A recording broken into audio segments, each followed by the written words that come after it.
Jama'a masu kalamu da sauraron mu assalamu alaikum barkamu da yau innan talata muna 8 ga watan Zulqa'ada hijirar fiyan halitta daga Makka zuwa Madina shekara na 1446 wanda ya daidai da ranar 6 ga watan Mayu miladiyar haihuwar Annabi Isa alaihi salam shekara na 2025 ga cikakkun labaran mu na sashen Hausa kamar yadda muka same su.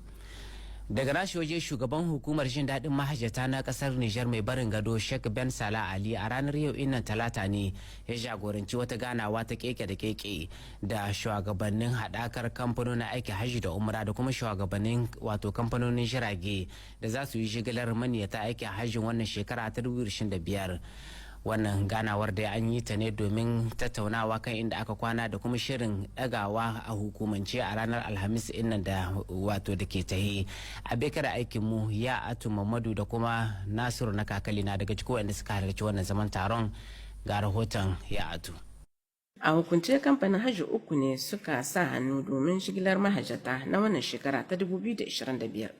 A lokacin da ya sa hannu a sunan gwamnatin ƙasar Nijar, shugaban hukuma na koho mai barin gado Sheikh Ben Salah Ali ya yi ƙarin bayani inda ya ce yau ne ranar da gwamnati ta sa hannu a wannan yarjejeniya ga waɗannan kamfanoni.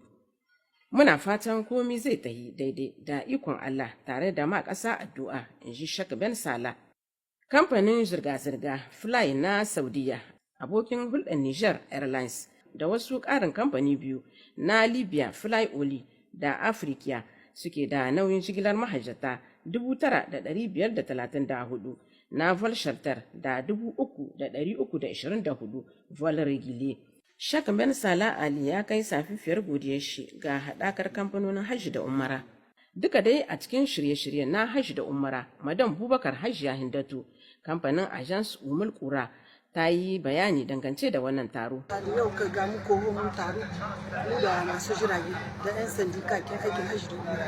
Mun ga mu da kamfanin masu jirage zirga-zirga bana alhamdulillah koho sun zaba mana gwamnatin Nijar sun zaba mana kamfani uku. Na farko Africa, na biyu Fly Oya, na uku Fly Ad. Insha Allah za su kai zirga-zirga aikin hajji da umra bana za a taya maka a dawo a kai alhazanmu. Maka in Allah yarda za su fara aikin nasu 8 ga wata insha Allah. Muna roƙon alhazai wanga lokaci da ake ciki su yi kokari wanda bai da kudin shirage na biya su kokari su su biya haji karɓar haji shine ka biya haji ka kama su yi kokari su bi da biya kuma muna roƙon su in an taimaka a yi tsafta muke so kuma a roƙa ma ƙasa cikin wanga halin da ƙasar mu take yau ya kamata a ko da an shiga jirgi an ce jirgi zai kula shi to su fara ma ƙasa addu'a su ma iyalinsu addu'a su ma kowa da kowa musulmi na duniya a musu addu'a. A ƙarshe jirgin farko na jigilar manyata aikin hajji zai tashi ranar Alhamis 8 ga watan Mayu na shekara 2025. Akan haka shugaban hukuma na koho mai barin gado Sheikh Ben Salah Ali ya yi musu fatan hajji mabaro ga dukan mahajjata. Idan mun shi a jihar da magaram inda a ranar jiya ne gwamnan jihar da magaram kanal Muhammad Sani Masallaci ya jagoranci soma jarrabawar da ake yi zuwa ga ɗalibai da suka yi karatu a makarantun koyar da aikin hannu da fasaha da kuma kimiyya. Wannan jarrabawar ta BAP da CAP ta gudana cikin ƙoshin lahiya kuma da a hali yanzu ake ci gaba da gudanar da ita. Abokan aikin mu na jihar da magaram Usmailu Usman magajin minista da kuma Abdulrahman Ma'azu su aiko mana da ƙarin bayani a cikin wannan rahoto. Su kimanin ɗalibai 2,758 su ne za su yi wannan jaraba ta guje-guje da tsalle-tsalle a ɓangaren BAP. A ɓangaren CAP su kimanin 755 ne za su yi wannan jarabawa a ɓangaren makarantu na masu koyon sana'ar hannu. A gurin wannan soma jarabawa, mai girma gwamnan jihar da magaram Kanal Masallaci Muhammad Sani da ya kaddamar da soma wannan jarabawa ta guje-guje da tsalle-tsalle.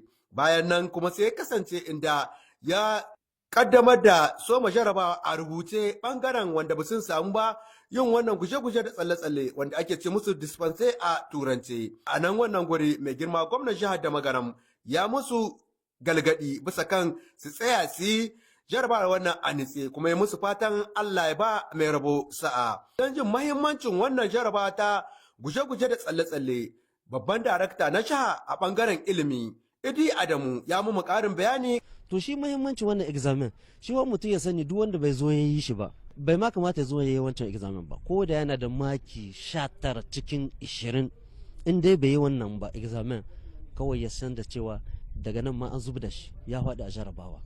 Matakai an ɗauke su kan zauke yau tun farko aka ɗauki duka matakan da suka dace.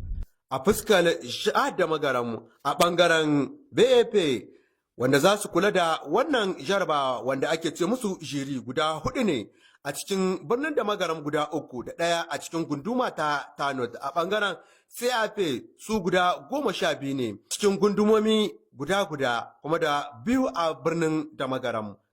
Daga nasu waje al'umma na yankin Abalak na jihar Tawa sun bayar da tasu gudunmuwa zuwa ga gidauniyar ceton kasa ta FSSP. A ranar jiya ne aka shirya wani katikin taro na karbar wannan gudunmuwa. Gudunmuwar ta danganci ne hatsi da kuma dawa. Shugabar gidauniyar Madam Bara Hajiya Rakiya ita ke ta jagoranci karbar wannan gudunmuwa.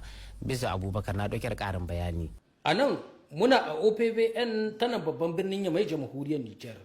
Inda kuke ganin waɗannan sakunan dawa guda 75 da kuma na hatsi guda 5. Waɗanda al'ummar garin Abalak mai kumundan suka bado domin gudunmawa zuwa ga gidauniyar ceton ƙasa. Wannan kyakkyawan misali na kishin ƙasa da son ƙasa, mutanen Abalak sun samu nasarar yin sa ne ta hanyar tattaro gudunmawar jama'a, inda mai dame ɗai mai dame biyu kowa ya bada aka harhaɗa, sannan aka sussuke aka saka a waɗannan buhuhuwa waɗanda kuke gani a jibge a nan a yau, kamar yadda wakilin su waɗannan manoma na yankin karkarar Abalak ya yi mana ƙarin bayani a kai. Wannan noma da kun ga an ka yi duka mun ka shiga lungu-lungu sako-sako mun ka gargaɗe talakawa, wannan abin ga da aka haɗawa mun ka ce mu ma da a bar mu baya. Abin ga da daɗi da ciwo mu yi ƙoƙari mu yi namu gudunmawa ga wannan tahiya da a bar mu baya.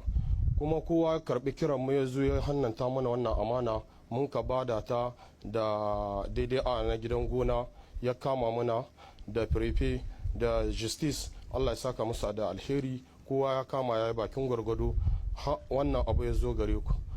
Allah ya biya jama'a, Allah ya saka musu da alheri. Kuma wannan abu da kun gani so mataɓi ne, wallahi muna ta mahabbaɗi in dare in Allah ya gwada mana yawancin rai ba wannan za ku gani ba, wanga shi ya linka 10, kuma wannan da hannuwa na an ka yi shi, babu wanda ka yi shi da motar ko ga dabba, duk da hannuwa na mun ka yi shi. Kuma jama'a kowa karɓi kiranmu. Domin karfafa gwiwar waɗannan manoma na karkarar Abalak, gidauniyar ceton ƙasa ta ba su wata lambar yabo da kuma girmamawa ta Sarauniya Mangu, wacce Kanal Isaka Labo Bushe, babban shansile na hatiman ƙasa, ya miƙa musu. A cikin wani jawabi da ya yi ya faɗa cewa da sunan shugaban ƙasa, shugaban jamhuriya ne aka ba su wannan lamba ta yabo domin yi musu godiya da alasan barka, saboda wannan aiki da suka yi na wakai ya zamo misali ga sauran manoma na ƙasar Nijar kakab baki ɗaya. Daga nata ɓangare, shugabar gidauniyar ceton ƙasa Madam Burarraki Jarmakwai da sunan ilahirin mambobin majalisar ceton ƙasa ta CNSP da kuma gidauniyar ceton ƙasa ta yi wa al'ummar karkar Abalak gabaki ɗaya godiya ta musamman kafin ta jinjina musu game da wannan jan ƙoƙari da suka yi na ganewa da kuma fahimta ta musamman game da makamar wannan tahiya ta gina Nijar sabuwa.